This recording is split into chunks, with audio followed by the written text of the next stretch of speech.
Halo, selamat datang kembali di channel United Identity, channelnya fans Manchester United yang selalu berpikir logis dan sistematis. Jadi gue mau ngebahas ini satu mengenai tanda kutip pemecatan Sir Alex Ferguson. Gitu. Jadi udah adalah kabar dari di Athletic juga ya, dan dikonfirmasi juga oleh Fabrizio Romano bahwa Ineos memutuskan untuk memutus kontrak Sir Alex Ferguson di akhir musim ini ya, sebagai ambasador klub Manchester United ya, duta besar klub. Jadi ceritanya waktu setelah Alex Ferguson itu pensiun di 2013, dia ditawari posisi sebagai non-executive director atau co-chairman ya kayak anggota komisaris lah gitu, plus sebagai duta besar ambasador untuk klub gitu. Ibaratnya kalau mungkin posisi komisaris kan itu sebenarnya sebagai apa ya, penasehat gitu, dan ada bayarannya, tapi itu pastinya sesuai dengan keuntungan perusahaan biasanya gitu kalau chairman lah ya, non executive director. Nah, sebagai ambasador ini atau duta besar ini kan ibaratnya sebagai employee, karyawan gitu. Jadi dia itu digaji sebesar 2,1 juta pound semenjak dia mendapatkan kontrak ini setelah dia pensiun. Berarti kalau dihitung-hitung udah 11 tahun total, itu Alex Ferguson udah dibayar 26 juta pound untuk posisi dia sebagai ambasador ya. Sebenarnya sih ambasador klub atau duta besarnya klub gitu ya, duta apa ya, bukan duta representatif lah ya gitu ya, yang menunjukkan yang apa-apa kalau ada public, urusan ke public relation, public ke masyarakat, ke media tuh biasanya itu tuh ambasador itu tuh ya legenda biasanya sih ya. Contoh yang masih ambasador tuh Brian Robson, terus Andy Cole itu juga ambasador Manchester United. Nah, Sir Alex juga. Jadi ini selesaikan kontraknya.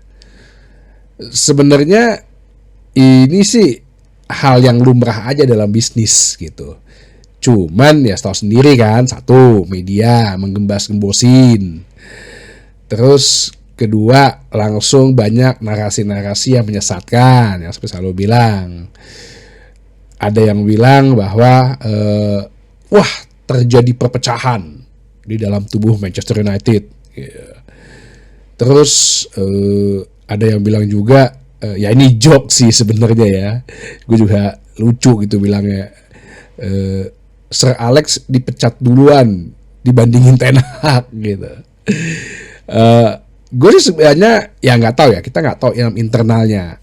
Berarti kemarin pas lagi rapat sebenarnya bukan ngomongin pemecatan Ten Hag dong, penyelesaian kontraknya si Sir Alex, yang dimana menurut kabar juga Sir Jim sendiri yang menyampaikan kepada Sir Alex Ferguson. Sekali lagi gue bilang tadi di sebelumnya, kita nggak tahu di dalam internalnya kenapa.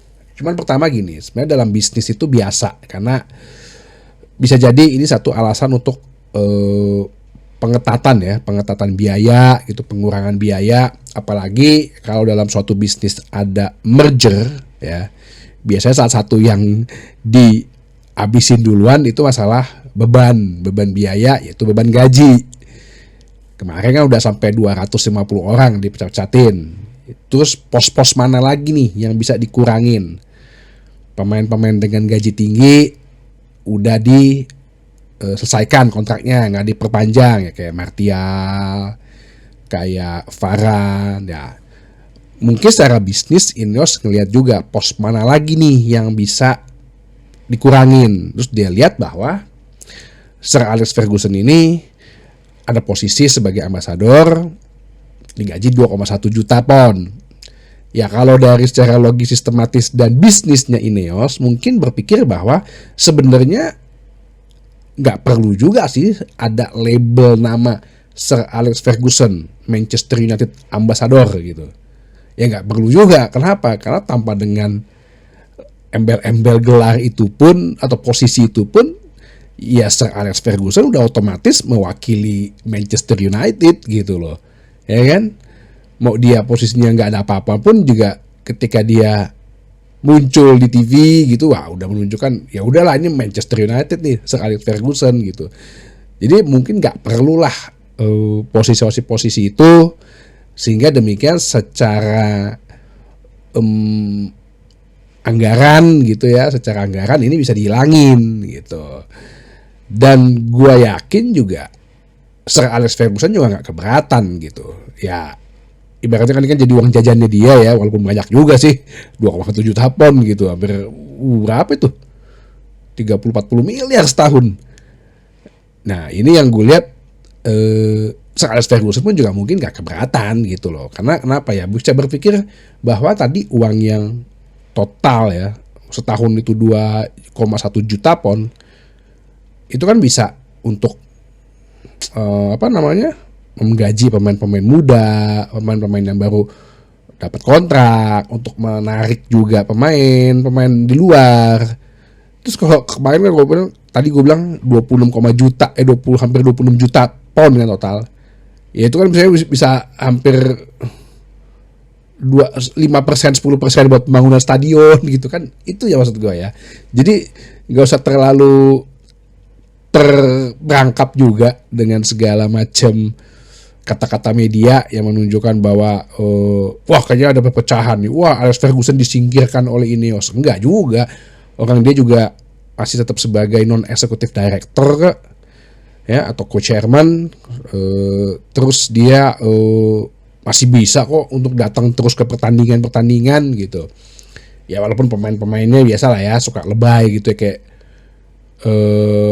Rio Ferdinand gitu langsung bilang, wah berarti nggak ada yang aman nih di Manchester United oleh Ineos, siapapun ditebas. Ya bukan itu juga gitu loh ya, nggak usah bikin narasi yang menyesatkan ya. Walaupun pemain idola gue nomor 1 yaitu Eric Cantona ya, kalau bagi gue pemain Manchester United nomor 1 tuh Eric Cantona. Nanti kapan-kapan gue ceritain kenapa, sampai bilang bahwa ya mungkin dia ada kesel ya, buset kayak gak ada penghargaan gitu buat Sir Alex Ferguson gitu. Bagi gue dia tetap my big boss ya, loyalty dia lah ya. Yang lainnya mah gue singkirin, gak peduli ya, emosi ya nggak apa-apa gitu. Cuman ya itu kan karena dia menganggap itu sebagai sosok seorang ayah gitu. Cuman jangan lu juga sebagai fans langsung wah terperangkap nih, ini nih mulai perpecahan nih. Media bakal seneng banget memblow up ini gitu. Dan padahal sebenarnya tadi gue bilang, dari sisi bisnis sebenarnya lumrah-lumrah aja gitu. Terus dari sisi Sir Alex, gue yakin dia nggak masalah gitu loh. Dia nggak masalah, bukan masalah uangnya juga kan gitu. Juga udah kaya sebelumnya karena sebagai pelatih Manchester United. Terus ya dari sisi kita fans atau keseluruhan Manchester United, ya tanpa embel-embel Sir Alex Ferguson ambasador klub dari Manchester United gitu, ya nggak perlu dengan embel-embel itu, kita juga tahu.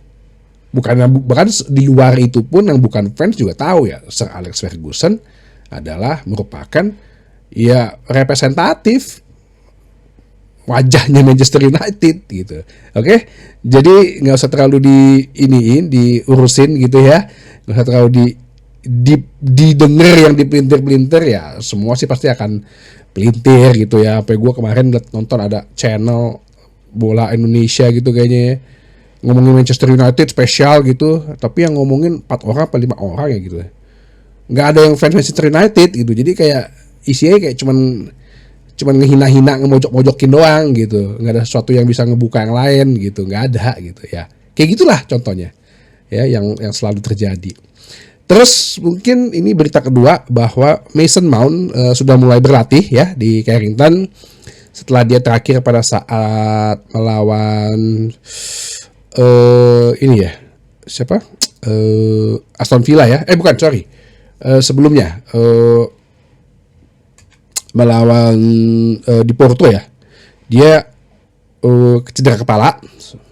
Nah ini yang membuat dia absen waktu itu di pertandingan. Oh sorry, di lawan Tottenham, maaf.